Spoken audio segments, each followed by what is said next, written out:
1997년 12월, 미국 플로리다주 중부의 소도시 바토우. 이곳은 폴크 카운티의 행정 중심지였지만 외부에 알려진 이미지는 조용하고 단정한 지방 도시였습니다. 대형 쇼핑몰이나 번화가는 없었고 공장과 관공서, 주거지가 일정한 간격으로 배치돼 있었습니다. 주민들은 서로의 얼굴을 알고 있었고 저녁이 되면 도시는 빠르게 가라앉았습니다. 범죄 뉴스보다는 지역 행사나 학교 소식이 더 자주 오르내리던 곳이었죠. 하지만 1997년 12월 3일 저녁, 이 도시는 이전과 전혀 다른 이름으로 기억되는 사건이 발생합니다.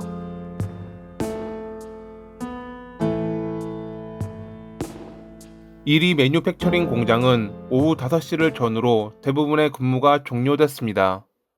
직원들은 평소처럼 장비를 정리하고 출입문을 잠근 뒤 건물을 나섰습니다. 특별한 야근 일정도, 외부 방문도 예정돼 있지 않았습니다. 공장 안에는 회사의 공동 경영진과 몇몇 가족만 남아 있었습니다. 시간이 흐르면서 공장 내부는 설명하기 어려운 정적이 깔렸습니다. 한 남성은 그날 저녁 가족과 함께 있어야 할 시간이었지만 집으로 돌아오지 않았습니다. 가족들은 드물지만 가끔 늦는 경우도 있었기에 처음에는 단순한 야근이라고 생각했습니다. 하지만 전화를 걸어도 연결되지 않았고 사무실로 연락을 해도 응답이 없었습니다. 가족의 불안은 빠르게 커져갔고 결국 그들은 직접 공장으로 향했습니다. 불이 꺼지지 않은 채 남아있는 건물은 멀리서 보기에도 이질적으로 보였습니다. 문을 열고 들어선 순간 그들은 즉시 상황이 평범하지 않다는 사실을 직감했습니다. 바닥에는 혈흔이 흩어져 있었고 복도 한가운데에는 한 여성이 쓰러져 있었습니다. 사무실 안에서는 3명의 남성이 발견됐습니다. 모두 머리에 총상을 입은 상태였고 가까운 거리에서 발사된 흔적이 분명했습니다. 현장은 곧바로 봉쇄됐고 경찰과 구급 인력이 투입됐습니다. 초기 수사팀이 현장을 분석한 결과 범행은 매우 짧은 시간 안에 이루어진 것으로 보였습니다. 강제 침입의 흔적은 발견되지 않았고 총격은 정확하고 일관됐습니다. 사무실 안에서는 2종류의 탄피가 발견됐는데 이는 범인이 최소 2개의 무기를 사용했을 가능성을 시사했습니다. 일부 서류와 물건이 흩어져 있었지만 무차별적인 파손이라기보다는 의도적으로 연출된 흔적에 가까웠습니다. 부검 결과는 수사관들의 판단을 뒷받침했습니다. 피해자들은 대부분 저항할 틈도 없이 공격을 받았고 사망 시점은 퇴근 직후의 짧은 시간대로 추정됐습니다. 이는 계획된 범행에 가까운 양상이었습니다. 수사는 자연스럽게 피해자들의 관계로 향했습니다. 이들은 단순한 직장 동료가 아니었습니다. 회사의 공동 경영진이었고 가족 관계로도 얽혀 있었습니다. 금전과 권한, 그리고 오랜 시간 쌓인 불신이 그들 사이에 존재했습니다. 외부에서는 이미 봉합된 갈등처럼 보였지만 내부에서는 여전히 긴장이 남아 있었습니다. 특히 과거의 경영권 분쟁은 수사의 핵심 배경으로 떠올랐습니다. 회사 자금의 사용을 둘러싼 이견과 서로에 대한 불신, 그리고 법적 다툼까지 이어진 상황은 관계를 회복 불가능한 상태로 만들었습니다. 이 지점에서 경찰은 한 인물에게 시선을 고정했습니다. 그는 과거 이 회사의 핵심 경영진 중 한 명이었던 넬슨이라는 남성이었습니다. 그는 한때 회사를 함께 성장시킨 동업자였지만 갈등 끝에 경영 일선에서 물러난 인물이었습니다. 피해자 전원이 그와 갈등을 겪었던 것이 밝혀졌습니다. 그들은 그가 뇌물과 횡령으로 100만 달러를 가져갔다고 신고했던 이들이었던 것입니다.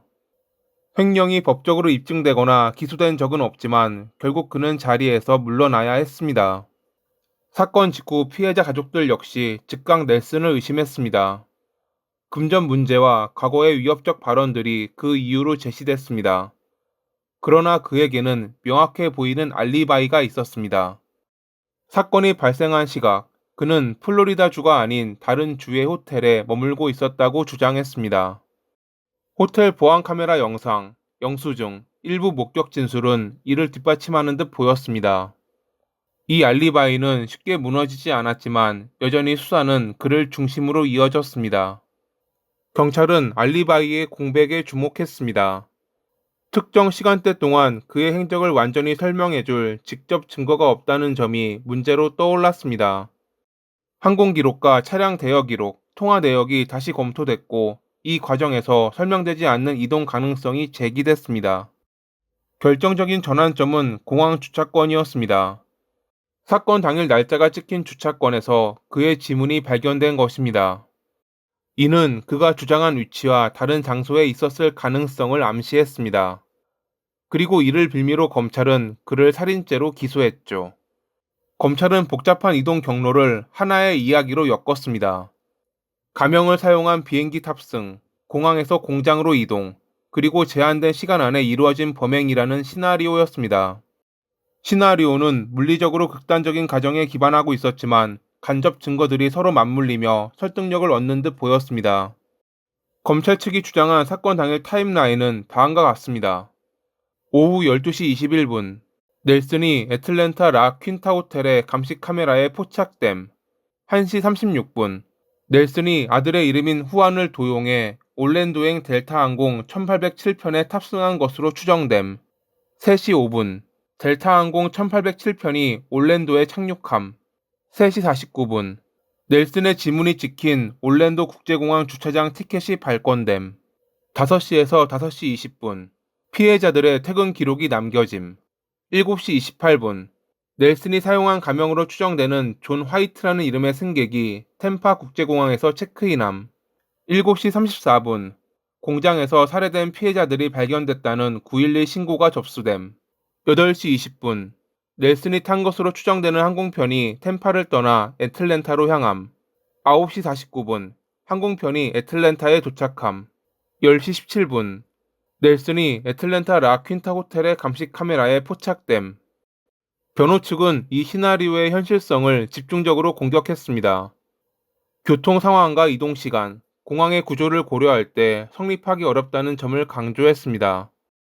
또한 핵심 증거로 제시된 지문 역시 발견 과정과 형태 면에서 의문이 많다고 주장했죠. 검찰 측은 동기와 기회를 강조했고 변호 측은 합리적 의심이 해소되지 않았다고 맞섰습니다. 특히 지문 증거에 대한 전문가 증언이 오갔고 그 신뢰성은 끝내 명확한 결론에 이르지 못했습니다. 증거의 해석을 둘러싼 치열한 공방이 이어지며 재판은 꽤 오랜 기간 이어졌습니다. 그리고 끝내 배심원단은 검찰의 논리를 받아들였습니다. 그가 알리바이에 대해 거짓말을 했다는 점이 결정적으로 작용했습니다. 넬슨은 수사와 재판 과정에서 진술을 여러 차례 수정했습니다. 그는 자신의 알리바이가 증명되지 않는 공백의 시간에 대해 이동하지 않았기에 증명할 수 없다라고 말했습니다. 하지만 나중에는 이동했을 수도 있다로 바뀌었죠. 이 변화는 기억의 오류라기보다는 상황에 맞춰 진술을 바꾸는 것처럼 보였고, 배심원단에게는 숨기고 싶은 무언가가 있다라는 인상을 주었습니다. 결국 배심원단은 유죄를 판결했고, 재판부는 그에게 사형을 선고했죠. 피해자 가족들에게는 오랜 기다림 끝에 내려진 결론이었고, 지역 사회에서는 정의가 실현됐다는 안도감이 퍼졌습니다. 그러나 동시에 사건은 논란의 불씨를 남겼습니다. 이후 절차상의 문제와 공개되지 않았던 정황들이 뒤늦게 드러났습니다. 사건 현장에서 발견된 누구의 것인지 모르는 장갑이 있었는데 검찰은 처음에 이를 넬슨의 것이라 판단했지만 DNA가 그와 일치하지 않았던 것으로 드러났습니다. 이 때문에 수사와 재판이 정말 모든 가능성을 제대로 검토했는지에 대한 질문이 제기됐습니다. 넬슨은 수감 생활 내내 자신의 무죄를 주장했습니다. 국제기구는 그의 체포와 송환 과정이 인권 침해에 해당한다고 판단했습니다. 그러나 재심 요청은 번번이 기각됐고 법원의 결론은 바뀌지 않았습니다. 2024년 8월 8일에 그는 결국 85살의 나이로 수감 중 생을 마감했습니다. 그가 사망한 다음날 변호사는 자신의 SNS를 통해 넬슨이 마침내 자유를 얻었으며 남은 것은 무죄를 지키기 위해 싸우는 것뿐이라고 밝혔습니다. 사건은 법적으로 종결됐지만 모든 질문이 사라진 것은 아니었습니다. 한쪽에서는 잔혹한 범죄의 책임자가 처벌받았다고 믿었고 다른 한쪽에서는 설명되지 않는 의혹이 남아있다고 느꼈습니다. 만약 그날에 감춰진 진실이 있다면 언젠가는 밝혀지길 바라며 이만 마칩니다. 오늘도 시청해 주셔서 감사합니다.